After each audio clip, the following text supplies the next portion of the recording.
Presentamos A Fondo con José Ignacio Beteta. Análisis económico, análisis político en A Fondo.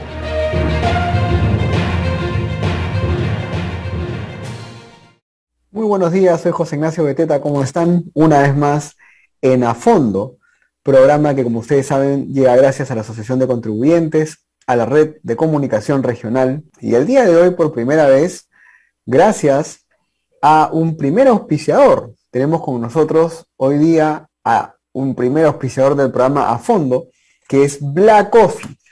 Black Coffee, que es, digamos, un café peruano de especialidad, que se cultiva, que selecciona granos de las mejores zonas cafetaleras del Perú, en Ayacucho, en Cajamarca, en Amazonas, en Oxapampa, en Cusco. Sus cafetales son cultivados con abonos naturales y sus granos además son cuidadosamente seleccionados. Black Coffee es una decidida apuesta por los pequeños caficultores peruanos. Ojo, estamos hablando del Braem. Esta marca de café apuesta por los caficultores en el Braem, lo cual es muy importante el día de hoy. Así que a partir de ahora tenemos a Black Coffee como auspiciador de A Fondo. ¿Cómo pueden encontrar este café que está de verdad que muy rico? Lo pueden encontrar por WhatsApp al 997-393-766, 997-393-766, o en Instagram, ¿no es cierto?, en la cuenta de Instagram de Black Coffee, que es bla-coffee, con doble F y doble E 1. Así que ya saben, si quieren pedir su café, por WhatsApp, 997-393-766, o por Instagram, busquen bla-coffee y van a encontrar seguramente la cuenta rápidamente. El día de ayer se llevó a cabo de manera interrumpida el otorgamiento de la confianza a Mirta Vázquez y su gabinete. ¿Por qué? Porque falleció un congresista por la tarde. Entonces, por un tema de luto, por un tema de respeto con el fallecimiento del congresista de la bancada de Perú Libre. De hecho, el señor Fernando Herrera Mamani, ¿no es cierto?, falleció en horas de la tarde. Toda la bancada de Perú Libre evidentemente estaba muy conmocionada. Se interrumpió el otorgamiento de la confianza a Mirta Vázquez. Sin embargo, de lo que se puede resaltar de las palabras de la presidenta del Consejo de Ministros y luego del debate, son dos cosas principales. Lo primero es que, y lo dijo un congresista, cual me pareció muy interesante la frase que me comentaron que dijo este congresista, fue: ¿cómo confiar en este gabinete o en este gobierno si ni ellos confían entre sí? ¿No? Con todos los problemas de confianza, con todos los problemas, ojo, de ya peleas, medio que broncas, ¿no?, entre Bellido, Bermejo, que Bermejo ahora está apoyando al gabinete de Mirta Vázquez, pareciera que no se entienden, ¿no? Y entonces en ese sentido todo pues se pone medio raro. ¿Cómo confiar en un grupo? Porque este es un grupo, ¿no? ¿Cómo confiar en un grupo que tiene tantos problemas entre ellos de comunicación, de alineamiento, aparentemente, ¿no? Lo segundo es que la primera ministra, Mirta Vázquez, la presidenta del Consejo de Ministros, se dedicó ayer a prometer una cantidad de bonos, subsidios y dádivas para casi todos, ¿eh? Hasta los niños van a recibir bonos. No pueden regresar a clase los niños y van a recibir plata. Entonces llama la atención definitivamente otra vez las generalidades, las políticas que en verdad no aterrizan en algo muy concreto, pero como siempre, este es un gobierno de izquierda, recuérdenlo bien. Y un gobierno de izquierda no va a favorecer o no va a promover o no va a tener un discurso a favor de la inversión privada. Ustedes no van a escuchar de un gobierno de izquierda que hable de la promoción de la empresa, de la reactivación económica. Ciertamente Mirta Vázquez dijo que era necesaria la estabilidad para volver, digamos, a tener un clima de negocios favorable, pero lo hizo de una manera muy general. Entonces, primera conclusión, va a recibir la confianza. Lo más probable es que reciba la confianza del gabinete de Mirta Vázquez. Segunda conclusión, seguimos con estas dudas y problemas en este grupo de individuos que gobiernan el país: Castillo, Bermejo, Boluarte, Bellido, Cerrón. Pareciera que se quieren dividir, que se están rompiendo los vínculos que tienen, pero eso hasta ahora no ha ocurrido. Y tercera conclusión es, no es que hayamos escuchado una gran, digamos, propuesta de reformas y de crecimiento del país por un país moderno, desarrollado. No hay nada de eso. Es más de lo mismo, ¿no? El mensaje de Mirta Vázquez es más de lo mismo. Es un mensaje con muchas dádivas, muchos subsidios, muchos regalos, ¿no? Con generalidades en temas de políticas públicas.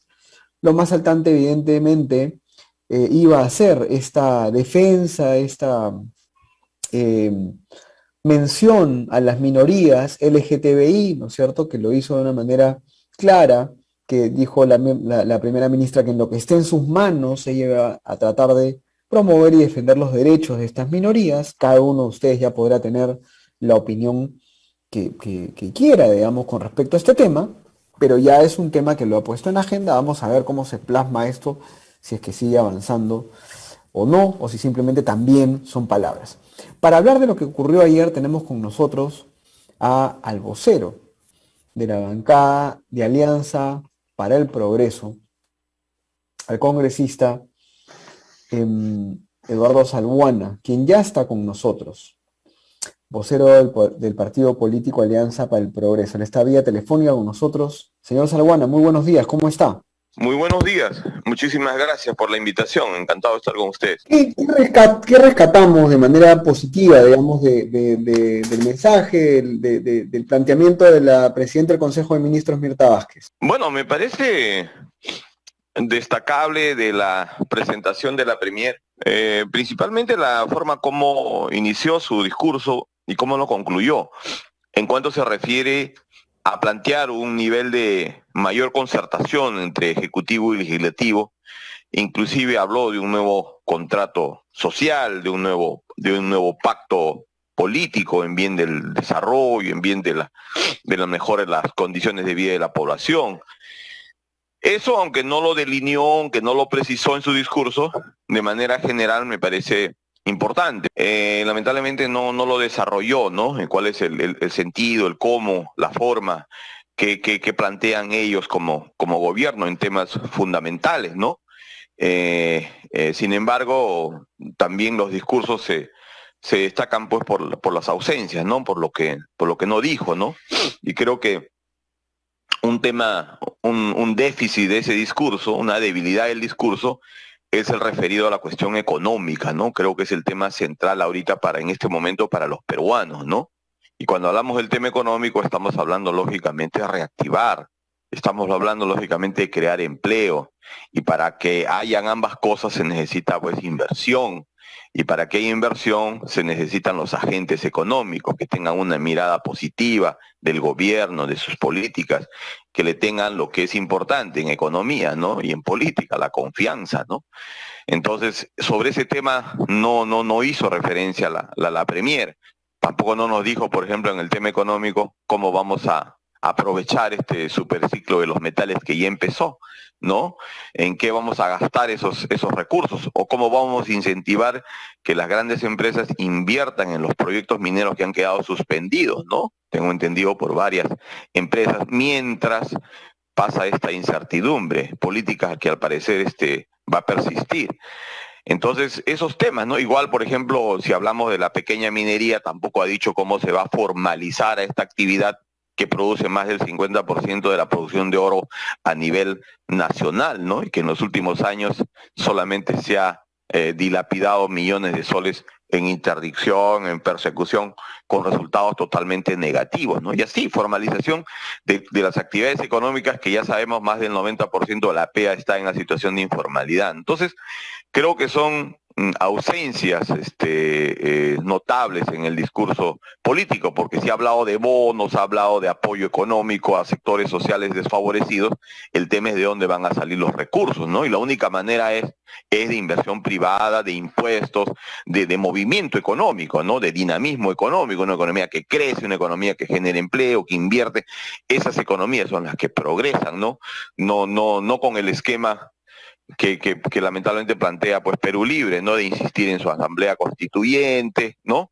Y que lo único que va a generar y ya está generando es serios problemas al gobierno del presidente Castillo. ¿Por qué esta especie de negación del sector privado, ¿no? O sea, ¿por qué estos gobiernos que son más de izquierda parece que quisieran no hablar de la empresa, no hablar de la iniciativa privada, ¿no? Como si no existieran, ¿no? Es una especie de costumbre ya, ¿no? Viene un gobierno de izquierda y habla de todo, habla de derechos, de salud, de garantías, de bonos, habla de mil cosas, de regalos para la gente, como siempre, pero nunca mencionan efectivamente vamos a trabajar con la empresa, vamos a promover la empresa. Algo habló de las MIPYMES, pero la verdad es que muy general también.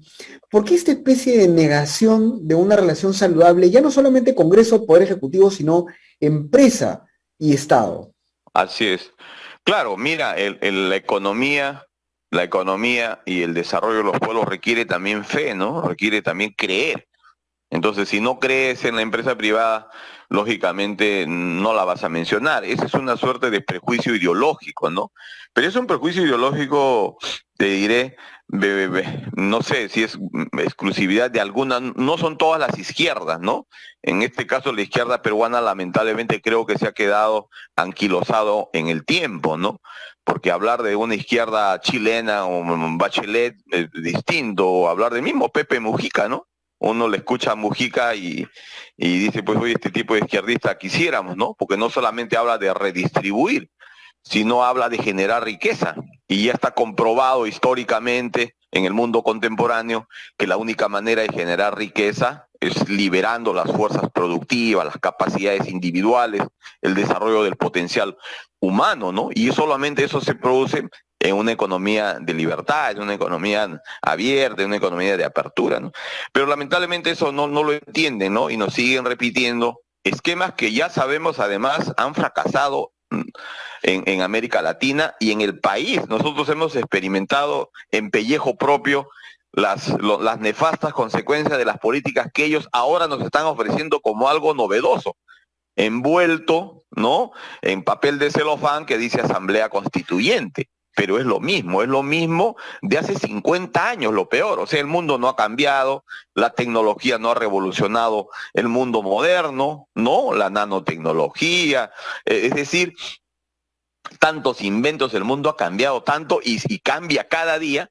Y estos amigos de Perú Libre nos siguen repitiendo el mantra de hace 50, 60 años, que además ha llevado a la pobreza, al aislamiento y a las dictaduras y a violación de derechos humanos en países hermanos de América Latina, ¿no? Entonces, eso es lo que creo la clase política que no piensa como ellos, tiene la obligación de dar el debate ideológico, el debate político en escenarios como el Congreso, ¿no? Ahí tenemos que hablar de ese tema para explicarle a la población de que esto no es el camino al paraíso. Este es el camino, en realidad, oye, no sé si a los escalones de Dante, pero a una situación muy complicada para los peruanos.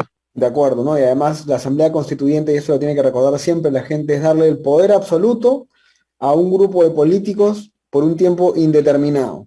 Porque al final mira lo que está pasando en Chile. Así es. Tienen Así es, porque año, mira, no han redactado ni una palabra. Ellos hablan de constituyente, pero no nos dicen, por ejemplo, cuando les preguntamos qué es lo que quisieran cambiar, porque la idea es reformar la Constitución mediante los mecanismos del artículo 206.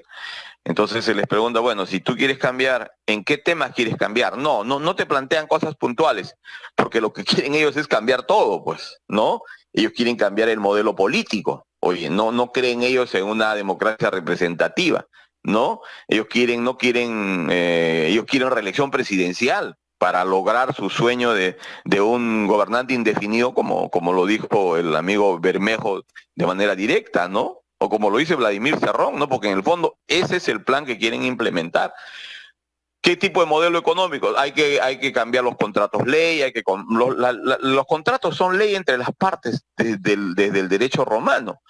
Entonces, te hablan de cambiar cosas que te repiten, ¿no? De manera panfletaria, eslogans que caen bien en la gente, pero no te dicen en el fondo que lo que quieren es, por ejemplo, que el Estado asuma, ¿no?, la preponderancia en las actividades productivas.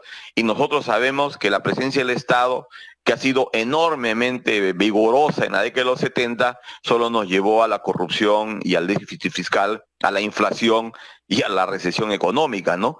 Claro, ellos no lo dicen directo, ¿no? Pero ese debate hay que dar y hay que desenmascarar frente a la opinión pública. Un debate tan importante como el del Congreso. Me parece muy importante. Ahora, dos cosas. La primera, se quedó Barranzuela y se quedó el señor Gallardo, uno del Ministerio del Interior y el otro del Ministerio de Educación. Ambos son ministros que de verdad, además de los cuestionamientos que tienen, que son serios, tampoco dan luces pues de que vayan a generar pues las reformas que se necesitan en esos sectores, ¿no? Que vamos a darles, digamos, vamos, porque somos la representación del pueblo a través de ustedes, pero van a darles la confianza con estos ministros ahí presentes. Mira, yo lo que creo es que no se puede contribuir a la inestabilidad política del país en nombre de uno o dos ministros. Yo lo que creo es que hay mecanismos constitucionales que se pueden aplicar e implementar inmediatamente, ¿no?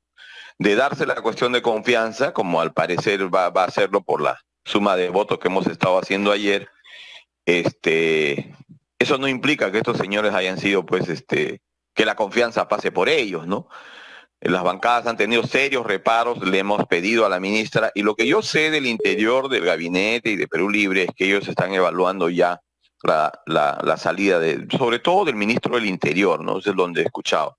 Entonces yo creo que en este interregno que hay entre ayer, que se ha suspendido por el lamentable deceso del colega Herrera de Tacna, hasta el 4 de noviembre, yo creo que el presidente y la primera ministra tienen la oportunidad de mostrarlo al país su voluntad de rectificación, ¿no? Y quizás lleguemos a esa fecha con un nuevo ministro del Interior. Y si no lo es así, se puede implementar inmediatamente mecanismos como la interpelación o la censura, pero ya no pones en riesgo a todo el gabinete, ¿no? A mí me parece que políticamente es lo correcto.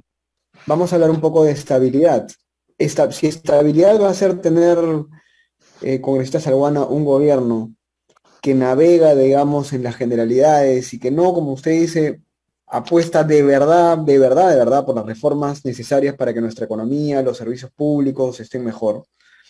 Esto ni siquiera va a ser un gobierno de Ollanta Humala 2, esto va a ser un grupo de gente que en verdad no gobierna, sino que se instala en los ministerios por un tiempo largo para en verdad no hacer muchas cosas significativas por el país. ¿Es este gabinete, incluso efectivamente con los cálculos de que se le va a dar la confianza, a este gabinete, qué le debemos pedir los ciudadanos, qué le debemos pedir los peruanos y exigirle? Porque al Perú no le basta un piloto automático 11 años después de Ollanta Humala. Estamos en una situación mucho peor y el mundo avanza y nosotros nos hemos quedado muy atrás. En todos los índices estamos retrocediendo. ¿Qué le debemos exigir como ciudadanos a este nuevo gabinete que es el segundo en menos de 100 días? Bueno, hay que pedirle pues lo que todos quisiéramos, o mejor dicho la mayoría o un sector de la opinión pública, ¿no? Coherencia, ¿no? Seriedad, responsabilidad, ¿no? Coherencia primero dentro del propio gobierno, ¿no? Porque como bien tú creo que señalabas al principio de la entrevista, el colega Freddy Díaz de APP le pedía, le decía a la Premier cómo darle la confianza si entre ustedes no se tienen confianza, ¿no? Y porque el primero que empezó hablando fue el colega Valdemar Cerrón de Perú Libre y como dicen los muchachos, pues se le tiró al cuello, ¿no? Entonces, ¿de qué estamos hablando, no? ¿Qué tipo de gobierno estamos? ¿Qué tipo de grupo político que se enfrasca en líos de esta naturaleza y no entienden la gravedad de la situación del país, ¿no? O sea, si la ministra no repite su libreto, ya es una enemiga política y le dan con todo, ¿no? De igual manera los demás parlamentarios de Perú Libre, ¿no? Que han llevado su libreto todos lo mismo y han estado leyendo ahí en el hemiciclo, ¿no? Entonces, uno, coherencia, ¿no? Y dos, que el presidente tiene que acompañar a la Premier en el discurso de conciliación, en el discurso de búsqueda de consenso, ¿no? O sea, la Premier va al Congreso, habla de una manera concertadora, porque me parece que ese es su talante democrático de Mirta, pide un nuevo pacto político y el presidente va a Amazonas, no sé dónde ha estado ayer, y habla de vagos, habla de que el pueblo, que la constituyente, que se tira contra el Congreso.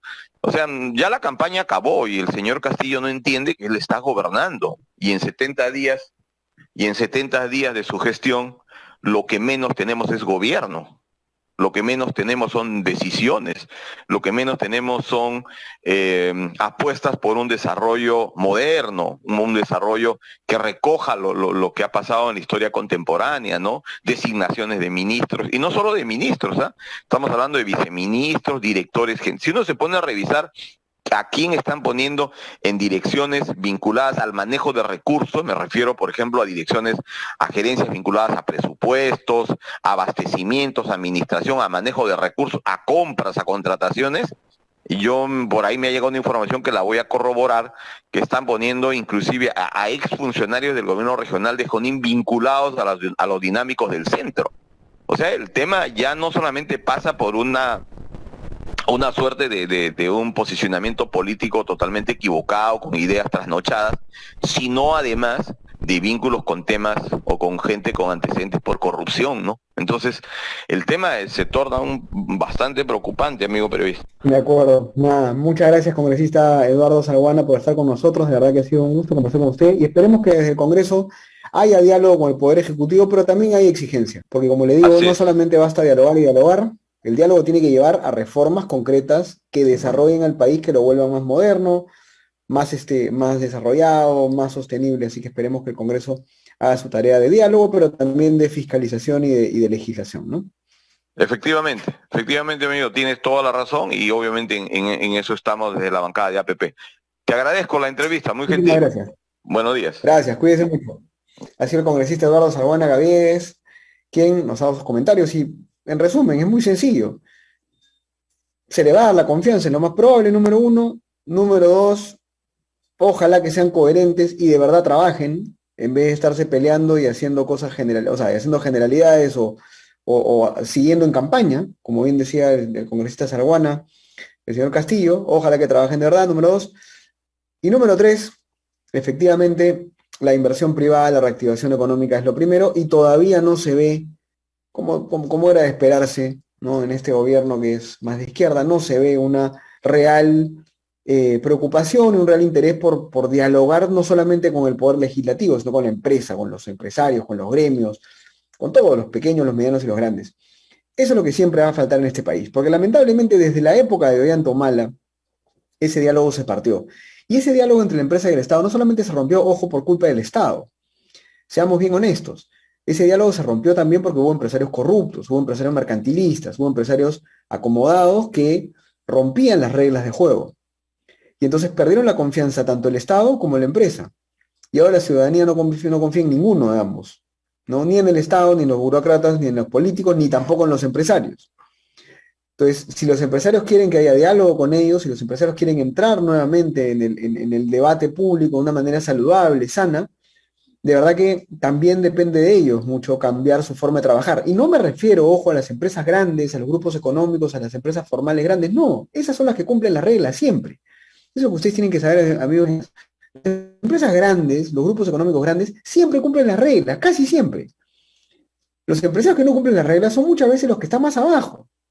Esos que no están en los reflectores, que no están en las pantallas, que no aparecen en las noticias. Esos empresarios peruanos que también han amasado su riqueza, son grandes y tienen fuerza y tienen mucho que aportar al país, tienen que jugar limpio y no dejarse llevar por la corrupción que trae el Estado y los funcionarios del Estado.